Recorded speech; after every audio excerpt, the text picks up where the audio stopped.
Today, I'm chatting with Alaina Fridley, a passionate leader dedicated to creating transformative moments of worship. Alaina currently serves as the Worship Arts Director at Freedom House Church, bringing a decade of experience in leading congregations and fostering spiritual connection through music. An alumna of Anderson University, she holds degrees in Christian ministries and worship arts. Blending deep theological roots with her creative calling, with a heart for service and a gifted voice, Alaina is a true advocate for the power of worship in the local church. And she's also my wife. Welcome, Alaina Fridley. Thank you so much. It's so hard to get in. Um, You just have, you just, yeah, it was tough. yeah, I had to call your people and yeah, and yeah, it's a long travel from my bedroom yeah. to my study. So, Yeah, and the truth is, what, like 3 days ago, I was like, "Hey, Elena, I think I'd love to have you on the podcast," and she was like, dear God, no, "But I will." but I So, will. Anything for you. well, thank you. So today, what I really would like to talk about is theology in our like modern digital world. So let's get into it. So, like I said, we were going to talk about some how we connect the church and the digital world today. Hmm. So, first things first, I just want to hear about you. Tell me about you. How did you get into the worship arts, the Christian ministry world? Well, I actually started out. I started out music ed and with a minor in music theater Hmm. because that's what I was in love with in high school. So, and my dad was a band director. So naturally, I knew I wanted to be in the music realm, but it took a minute to figure out where. Yeah. Um, I actually, the summer in between my freshman and sophomore year, Hmm. I spent a lot of time with the Lord. I went on a few retreats, private and with a few groups of people, but nothing probably bigger than 3 people at a time. Okay. And we went to a little cabin and spent some time just listening to the Lord in different ways through scripture, through Yeah. music, through silence, through nature, all those Hmm. things. And I primarily hear from the Lord a lot through picture and vision and things like that. The Lord will Yeah. show me something. And I kind of sit with it for a couple weeks and figure out what that means. Yeah. And so I had had a picture pop into my mind of I was standing in so at AU we have what's called the Valley, Hmm. as you know, Yeah.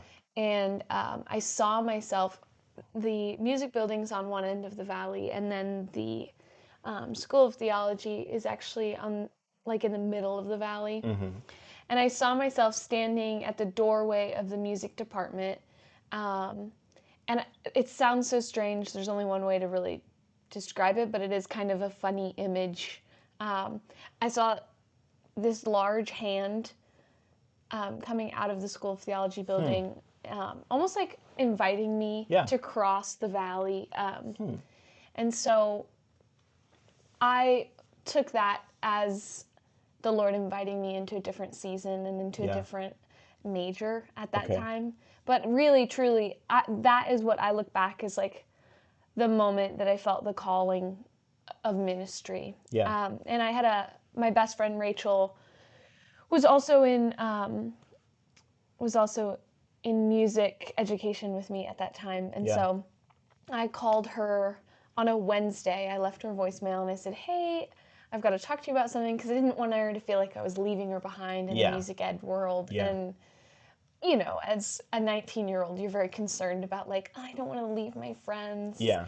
to pursue something different. Yeah.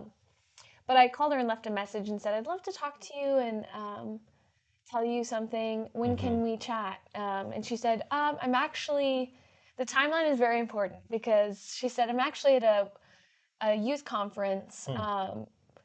Can I call you on Friday when I'm Yeah. done?" So we call on Friday, and I say, Rachel, I just wanted to tell you I've been thinking and praying a lot about it, and I really feel like the Lord's been calling me to ministry, and I Yeah. want to switch to a ministry major, specifically a worship Yeah. major. I hadn't worked out all the details at the time. It just felt that strong call to make a move from one side of the college to the other side of the college. Sure. And she started crying, and at first I thought I hurt her feelings or was disappointing her. And she's like, "No, Alaina, you don't understand. This Wednesday, the same day that I had that, that I made the choice. Yeah. She said, this Wednesday, I decided I was going to be switching to ministry as Wow. well. That's So crazy. then we got to make the move together and kind of have been inseparable ever since. So that's kind of how I ended up in ministry as I would say like a vocation. Yeah. But, I grew up in the church. My parents were both worship leaders, kind of thrust into that very early on. Many nights, worship nights and prayer ministry and things like that. And so I was probably 14 or 15 by the time I was singing on the worship team. Okay. And then I took over as a campus worship leader, planning all the songs and leading the team. Yeah. At probably about 16 or 17. Oh, wow. Okay. So you've been actually doing the planning and the rehearsals and like leading that kind of stuff for almost 10 years. Yeah. Yeah. That's crazy. But I came from very small churches, and so it's not like I'm leading a congregation of 500 to 1,000 people, or even really organizing teams bigger than 10 at that time. So it wasn't like a full-time job by any means. I was selecting songs and leading rehearsals at 16 or 17. Yeah. But that's still really awesome. Yeah. That's super cool. Okay, so this definitely isn't something that you felt like the Lord just did overnight. This is there's a long period of time where you were really working through a lot of these things, and then you get to college and starting this. Why did you start in music theater? I was just in love with theater in high school. Yeah. It was such a creative outlet for me. Yeah. And like any theater kid, you think that that's your whole life for a season. And so I don't think I was ready when I started college to not necessarily let go of that. Yeah. But I wasn't ready to pursue other things at that point. Absolutely. Yeah. Yeah. So you switched to ministry or to Christian ministry and worship arts situation. Then what was that transition like from college into the workforce? I actually went for a year. I went out to a ministry school in California following graduation. I was convinced, as you know, that this is kind of where I would spend. It was a 3-year program. I was convinced I'd spend the next 5 years there. I'd live there for a while. I was convinced I'd meet my husband there. Yeah. That was the goal. That was the plan. But I had always wanted to go to this school, but it wasn't an accredited university, and so I felt really strongly that I wanted to go get a degree and go after, even though you could have gone straight out of high school. Sure. Lots of people do. Yeah. Yeah. And so I went to the first year, and we were dating by then, and so it was actually way harder being long distance, and then we got engaged that year, and so we did 2022. Yes, 2022. We did I did a year out at that ministry school in Redding, California. And so it was really marking. It was a year of just intimacy with the Lord, but it was different than what I had thought it was going to be for so long. Yeah. Not that it was bad. It was not like a poor experience. Sure. But it was not the experience that I had pictured in my head for so long. And especially being engaged and coming home and getting married. And then we were going to go back, but then we didn't.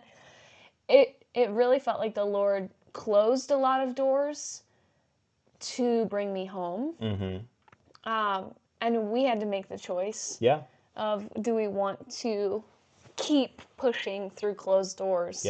Or do we take this as our sign, for lack of a better term? Yeah, because we were going to move out there. Yeah. We were going to move out. And so in the workforce, I would say I haven't really experienced the ministry workforce as soon as I graduated, as much as I have like now, almost 3 years post-graduation. Right. So I did a year out in California, and then we came back. I got married, and we both got jobs at Anderson University. I worked in housing and residence life. It was very, very busy time of my life. Very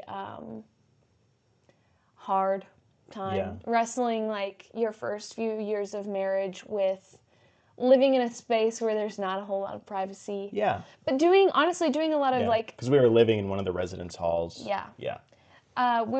I was doing a lot of ministry, but Yeah. it was in a different capacity. Sure. It was mostly with those college students and my student staff at the time. And so it wasn't in the capacity of like a worship leader or a pastor, but it was, Sure. I think no matter where you are, you're entering into ministry to some capacity. Sure. And so getting to know those girls and love on them and have them change me in a lot of ways was really amazing. And, you know, working at your alma mater. Your alma mater, thank you. It just brings a lot of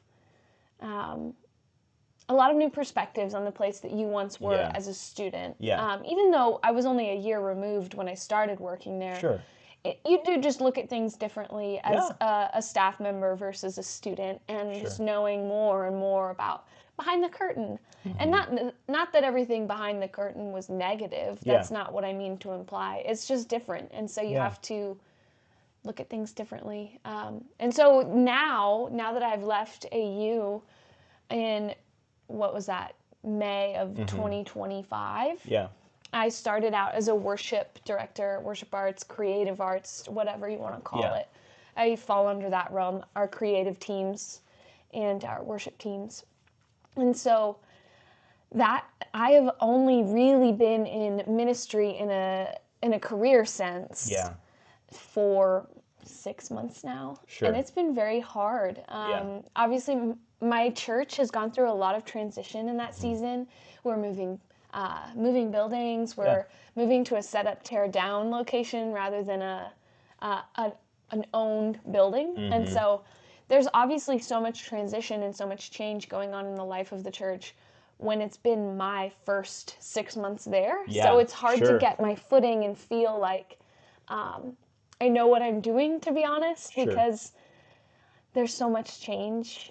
Even if I had been there for 2 years, I think it would be an interesting year to navigate. But it's been cool to finally step into the calling or the career that I have been so excited to step into. And it's been very life-giving to be singing again, because quite frankly, that year in California and then the two years at AU, I wasn't really doing that much. And so just not for lack of trying, but just for it wasn't kind of the situation. It wasn't the season for that. So well, and a big reason why I wanted to talk to you, other than you being my wife, of course, but yes, you've only been paid as a minister for 6 months, but you have, as long as I've known you and long before I knew you, you have been involved deeply in church operations, especially like what you're saying, coming from a small church. In the small church world, you tend to just have all hands on deck. There's not always a great differentiation between like volunteers and congregants. Everybody's kind of just in it together. Which I think is one of the great things about being at a small church. But you had a very unique experience to be able to have some pretty significant leadership roles as a teenager. And so I think that's really cool. So kind of with that, over these last 10 years, you've seen how the church as a whole, but also the church in our local area, in the greater Indianapolis area, you've seen kind of how the church has dealt with things like COVID and dealt with the rise of social media and all this kind of stuff. What are some ways that you see the church is thriving right now? I think specifically in in our generation, there is always seems to be a revival in the generations when they hit around our age. Yeah. Like I think even back to the stories you hear about camp meetings at AU Mm-hmm. in the 70s. That was the time of the baby boomers, like Yeah. revival era. Right. And I think it's similar to where there's a passion right now in the young adults. But also I think the church is really thriving on, there's a hunger for authenticity. Mm-hmm. In previous generations, you have a lot of, I guess the conversation around worship becoming a genre in the last 30 years has been a big point. I think in my world, The rise in the of the worship, Gaithers. right, Yeah. in the worship realm, Yeah. that's been a really large conversation lately. And the idea that worship was not always a genre. Yeah. In the early, I would say late 80s, early 90s, we start to see an uprising of worship artists or people who prayed and contended for worship to reach the nations and reach the charts in the secular world, which I think are good and powerful prayers to pray. But along that same vein, where it is a good thing that we have platform and we have space in the secular realm, it has perverted at times to a genre alone or a performative state. Sure. And so I think in a lot of ways we're seeing a reformation in the worship realm lately that seeks authenticity, that seeks out true worship just out of our own purity, out of our own heart, and our own quiet time and private time, rather than just pursuit of being the next worship artist, being the next big church to produce content. And so I think in my lens, in my world, specifically in the worship realm, that's a big place that I see that the church swinging in a movement towards, I think, a place that could be healthier. Just this reverting back to what is the heart of worship, what is true worship, and as a worship leader, am I capable of actually being a leader? Is it possible, posing the question, is it possible to actually lead people in worship? Is that a facet that I'm meant to be in? I don't know. I'm kind of getting intellectual about it, but I think I think where I see it thrive and where I see a movement heading into a direction that may be healthier than where we are, where we have been, is that pursuit of intimacy, the pursuit of purified hearts rather than platform. Okay. What do you think that would actually look like? I think that's what we're wrestling with as a church. I think I don't have the right answer, but like any form of ministry, like any form of leadership, I can't quantify someone's purity of heart based on what I see on a stage, based on what I see on a podcast, based on what I would even argue what I interact with them on a weekly basis. Purity of heart has to be determined by the Lord and the Lord alone. And so how do I, as a leader, implement practices where I'm constantly seeking His face? And how do I teach and train up those on my teams to hunger for that, or to place that as a necessity in their lives? Hey, I just wanted to take a second to say thank you to Hurley Business Consulting for sponsoring today's episode, and I wanted to tell you a little bit about what they do.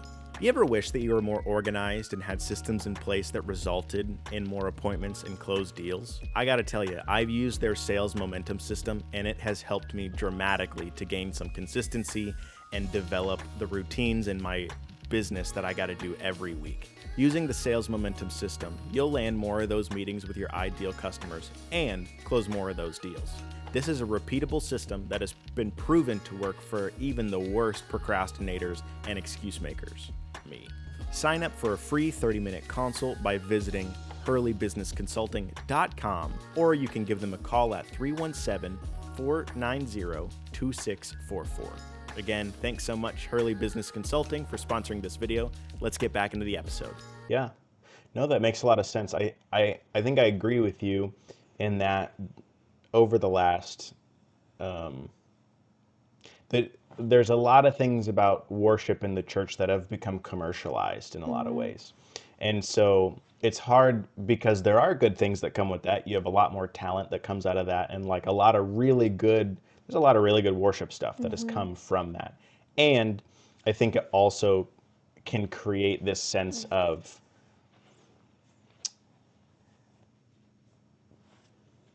the culture of just a normal Sunday goer. You know, like you go, you sing a few songs, you listen to a sermon, and you leave. Yeah.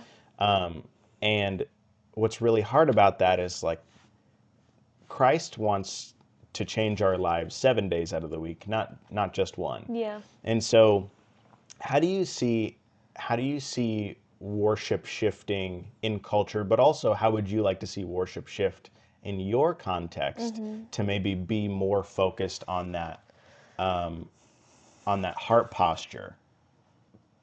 I think it's a good question. I think that I see a shift in what I was talking about with the hunger for authenticity. Yeah. I think a lot of people today, whether inside or outside the church, they don't value a beautiful show. That's not what they're looking for anymore. And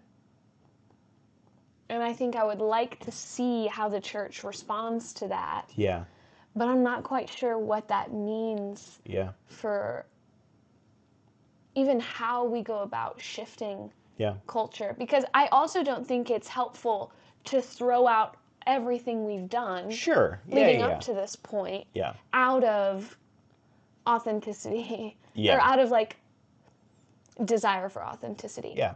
I don't think that giving excellence and giving honor and putting on a beautiful aesthetic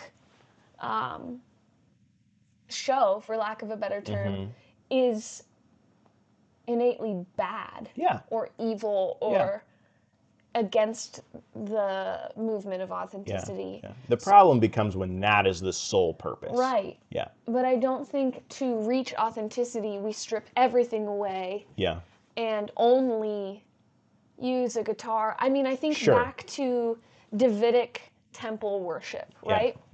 We look at that time in that era of Israel's history and the Old Testament prophets as like, that was peak. I mean, we think of like the kingdom of David as the greatest king there ever was, a man after God's own heart. He truly did know intimacy. He knew purity of heart. And yet, his temple worship was some of the most lavish, glorious, like expensive temple worship that kingdom ever saw. So I don't think it's bad to have beautiful, gorgeous things, to give the best to the Lord. But David knew that his heart and his intimacy with the Lord mattered more. And so but how do you shift the attention to that? When there is a beautiful show. And that's a question I think we constantly have to be wrestling with, and we constantly have to be seeking the Holy Spirit and his guidance to know how to, in that moment, give beauty and glory to the Father, but also seek his intimacy first. And I don't think we should ever be, I think because of the nature of individuals, because of the nature of different churches have different sounds, different churches have different heartbeats.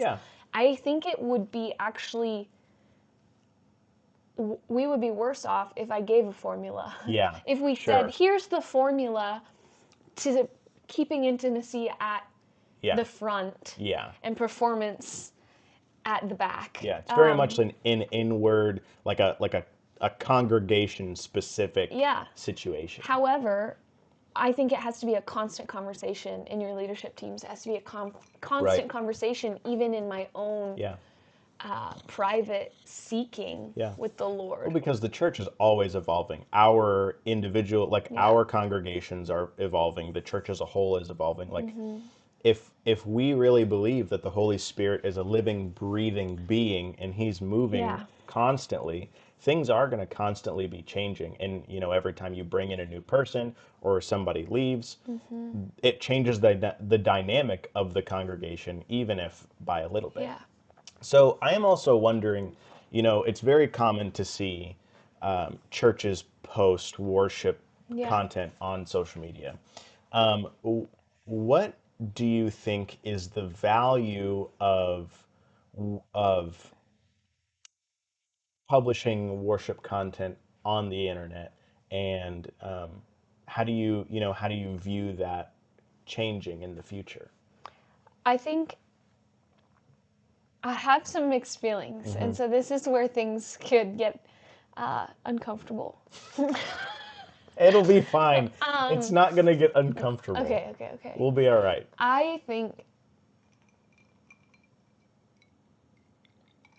there's value in the church creating content because that's where most people live now. As unfortunate as it may be, Yeah. people live on the internet. Yeah. Yeah. So it's hard to not minister to the people. At one time, Yeah. people lived in their personal lives and escaped to media or to the internet.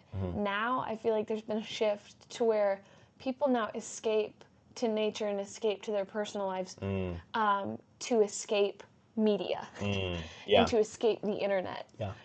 If that makes It's really any absolutely. sense. That's really interesting. Yeah. And so I think we have a generation.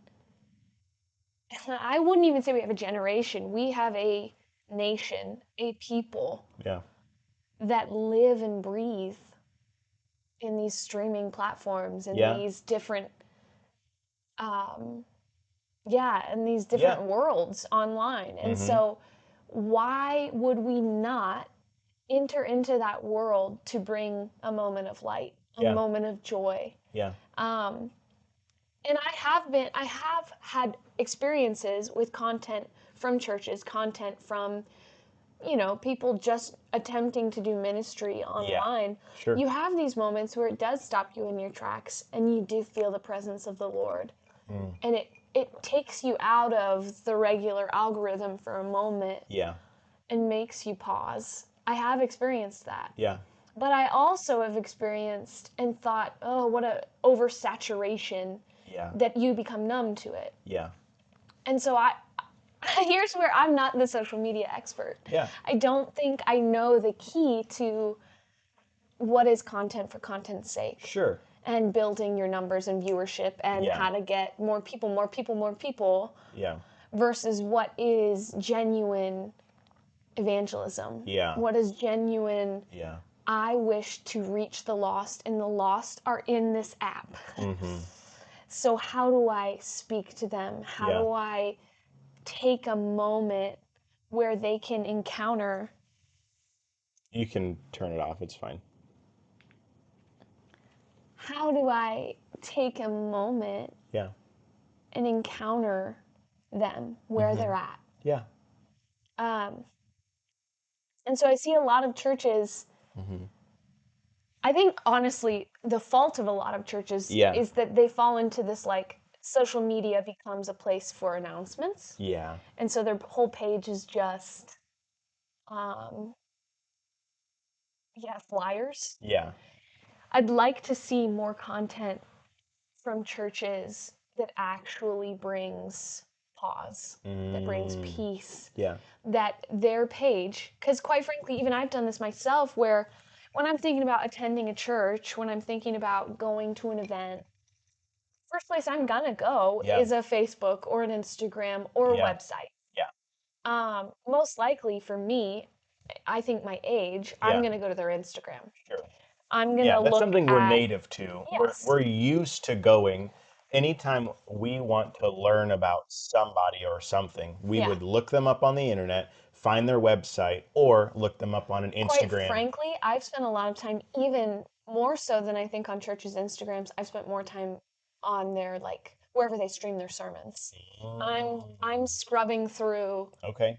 to see what does their worship look like, and even in my own role as a worship leader, I'm Yeah. often looking at other churches and saying, what are they doing? What Yeah. are they? How are they structuring their Sunday morning? Yeah. So I'm scrubbing through, looking for like, what does their worship section look like? How long is it? Yeah. What does their host moment look like, where they're doing announcements on a Sunday Hmm. morning? Yeah. So I'm spending a lot of time on YouTube looking at those things. Yeah. But if I were to need information about the time, the place, or even quite frankly what they believe, Yeah. I'm going to websites, I'm going to Instagram for that information. Sure. But how do we create spaces that are not just solely information based, but spaces that someone could potentially encounter the Lord Yeah. while Absolutely. they're looking for information? And so, Hmm. how do you present? And this is the tricky thing because Yeah. we live in a social media age. And so, a flyer you post on your Instagram, it's just not enough anymore. Yeah. People swipe right past Yeah. it. Well, and that's not what they're used, or that's not what the platforms are built for. Right. And so people swipe right past that. And so we're having to get creative and we're constantly having to shift Yeah. and mold our information in cunning and creative Yeah. and gripping ways. But at what point do we like come so fixated on like being fun and people want to be Yeah. they want to have a piece of this because it felt different and when Yeah. they swiped they couldn't help but stay and Yeah. at what point does that become a little bit of an idol for us Yeah. as a church? Yeah. And I think it's hard to navigate. Yeah. Because in Um, the same exact way, on a exactly. Sunday morning, it can, in a moment, it could shift to Mhm. that in a worship set. And I would say that in the same way in the early 90s that we found places of platform in genre. We found Hmm. places of platform in radio and touring and Yeah. these artists, we are now as a church finding places of platform in the social media realm. Gotcha. So I think it's very similar. It's just two different ages, Sure. two different mediums Yeah. of sharing the gospel. And I don't think either are innately wrong Sure. or innately Absolutely. bad. But I think if you don't check your platform Hmm. with purity, Yeah. what is it actually about? Sure. Yeah. That makes total sense. Hmm. And how do you get information across Yeah. in a way that is inviting Yeah. and necessary? Because the world does live in on the internet, Yeah. on social platforms. It does live there. Yeah. We cannot ignore the fact that this is a whole separate entity in our culture Yeah. while also being countercultural. Yeah. Um, and I think Living, that's what all of the gospels are about, yeah, right? living in the world but not of the world And kind of thing. I don't have the answer. Yeah. I would love to put it in a pretty bow and say this is what we should think and what Yeah. we should be doing as churches. But I don't know. What are your thoughts? Yeah. That I think I agree. It's much more difficult than just wrapping it up and putting it in a pretty bow. Mhm. I Something that came to mind as you were speaking was how the church has always been a place for um,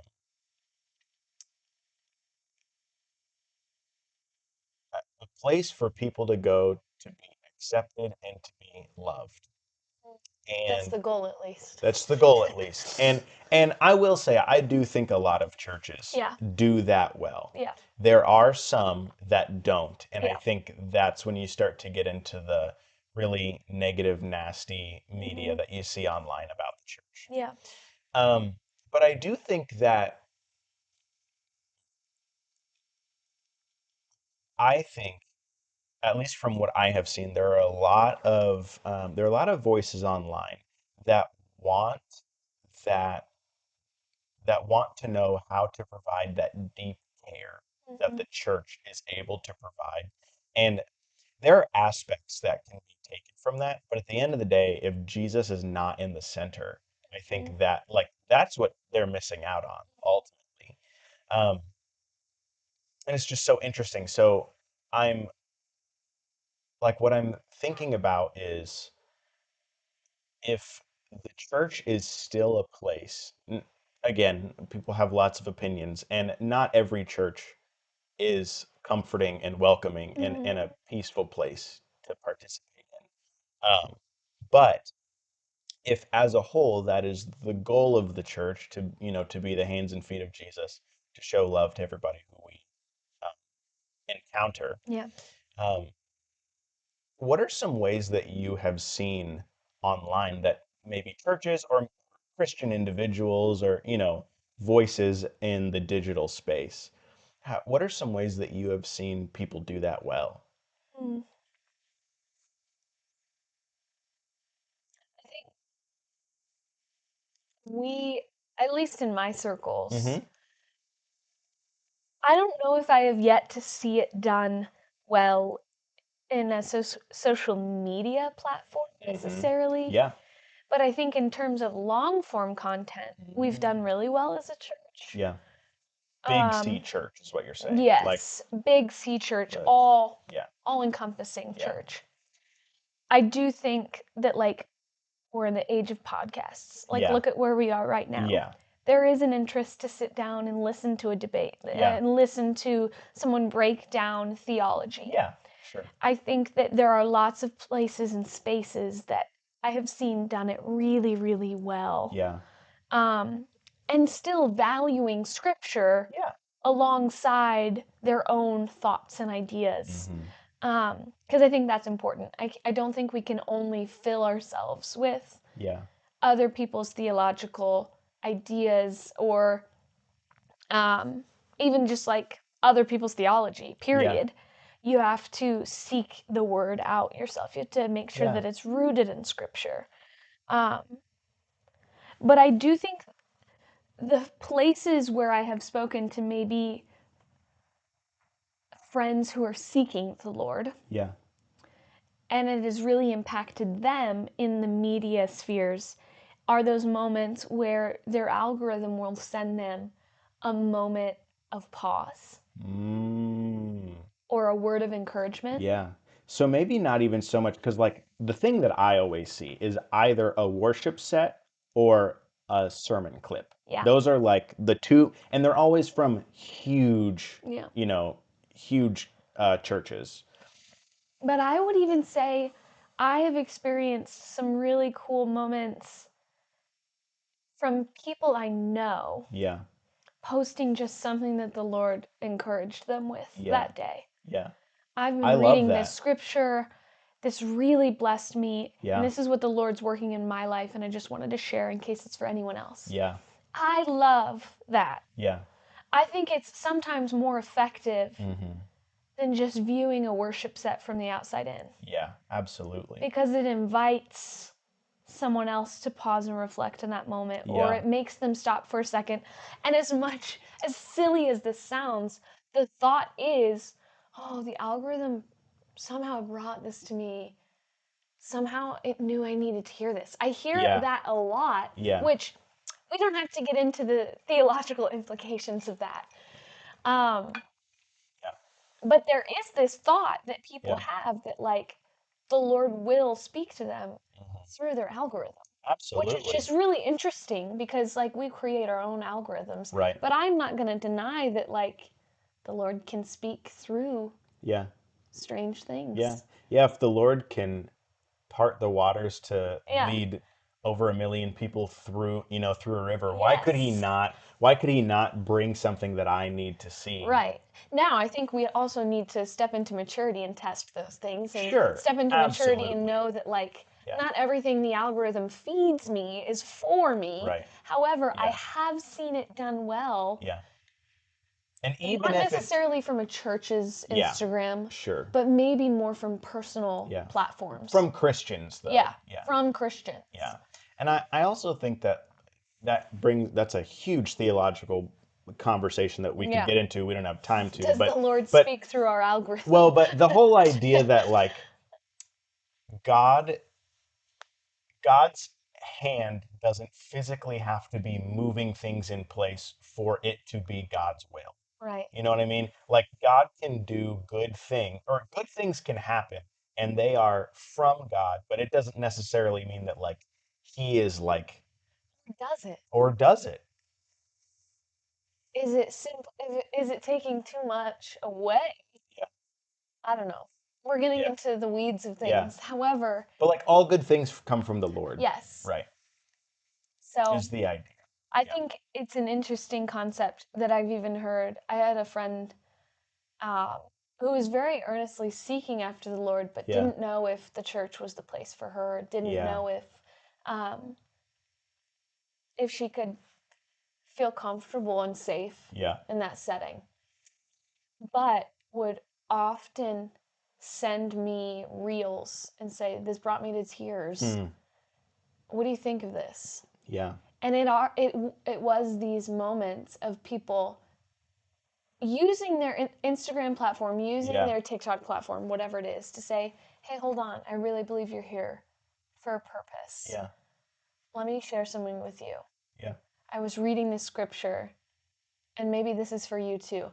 And that was cool. like really impactful Yeah. for my friend, more so than a sermon clip. Sure. Absolutely. Now, I'm not hating on a sermon clip. Yeah. I think not it's at pretty all. powerful. Yeah. But I think that we also have to remember in ministry, we're serving a vast spectrum of people. Yeah. And in the same way, our social media platform, should it also speak to a wide range of people? Yeah. Should we be posting content only for that kind of friend Yeah. who doesn't know if the church is for her, and like Right. giving her a space to like pause and connect with the Lord? Mm-hmm. But can we also be posting content that really challenges believers of 25 years Yeah. to still grow? Sure. And I think it's a detriment at times. They see churches pick one camp or the other. Social Yeah. media is for the lost, right? Yeah. When Or it's just for my congregation. or it's just for my congregation, and I'm posting stuff that's only it's relevant. way over the head Yeah. of a new believer, or Yeah. way over the head of someone Yeah. who has never been in the church, using Yeah. all this language that we call Christianese Yeah. as a staff, and as a church. Like, Yeah. we want to speak in a language that many people can understand, not just Yeah. people who Yeah. deeply know the word and Right, deeply right. follow the Lord for years and years and Yeah. years. There's definitely room for both. And so, Absolutely. how do you manage a platform that could have a spectrum? Yeah. It is hard, especially in 30-second Right. bites. And it's the same issue we have in the church. Yeah. How do you manage a Sunday morning? Yeah. And that goes back to the deeper problem that we Yeah. have as a church, is Sunday is not just Yeah. come, receive, be fed, and go home and not think about it until Yeah. Sunday. But that's the culture we live in right now. Yeah. Um, Well, and you saying that makes me think how cool it would be if more churches did like you had the formal Sunday service, but then you had a more informal, like almost recap the day or a couple days right. later. And you see churches try that. Yeah. I don't know. We're getting back to the discussion of formula. What works, Yeah. what doesn't. Yeah. I don't. I'm just thinking of ways to like how the church can better engage with people outside of those traditional settings, because I think the formula has become a problem in the sense that a lot of churches will do the same Right. thing every single Yes. Sunday, and there's nothing wrong with consistency. I'm not saying that at all. Yes. It's even that everybody's doing it, and so Right. it's really hard to. That's what people who are part of the church and people who aren't part of the church, everybody knows that's how it's going to be. Right. And I think it gets back to this conversation of like, we're talking about in the early 90s when music was becoming a genre, or Yeah. worship music was becoming its own genre. Yeah. And now we have these 5 big churches, at least in in America Yeah. that write, produce, and release Yeah. music, worship music for churches. And so many of churches in America use only music from those people, top CCM, whatever. Yeah. And in the same way, I believe we're doing the same thing with social media platforms. We look at how the big ones are doing social media and we mimic or we mock it Yeah.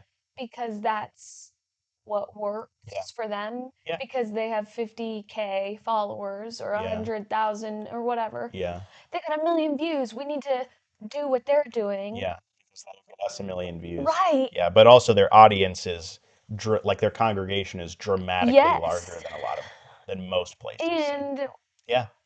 Where are they putting money in their ads? Where are they putting money in their Sure. algorithm? Yeah. Those are things we don't know. Yeah. However, I do think like what you're saying about we try to look like everyone else is something. I don't think it's just a problem of today, though. Yeah. It's been a problem for years and years and years. I mean, let's once again go back to the Old Testament and the Israelites, ancient Israel. They're constantly in a conversation with the prophets, in a conversation with the Lord, that they have tried to become too much like the surrounding people. Yeah. They've accepted their idols. Yes. They've followed So I false don't gods. All that. think we're hitting this new revelation of like, oh, we're trying so hard in this digital age to look like everyone else. Yeah. I think we've been trying to, maybe not even trying to look like everyone else for so long, but actually failing at looking different. Yeah. For generations. Yeah. We start to assume a similar look as the secular world, and then which is not bad at every turn. Yeah. It's not a bad idea. No. It's just as soon as you start to blur the lines a little bit, then are you doing it for the right reasons, kind of thing.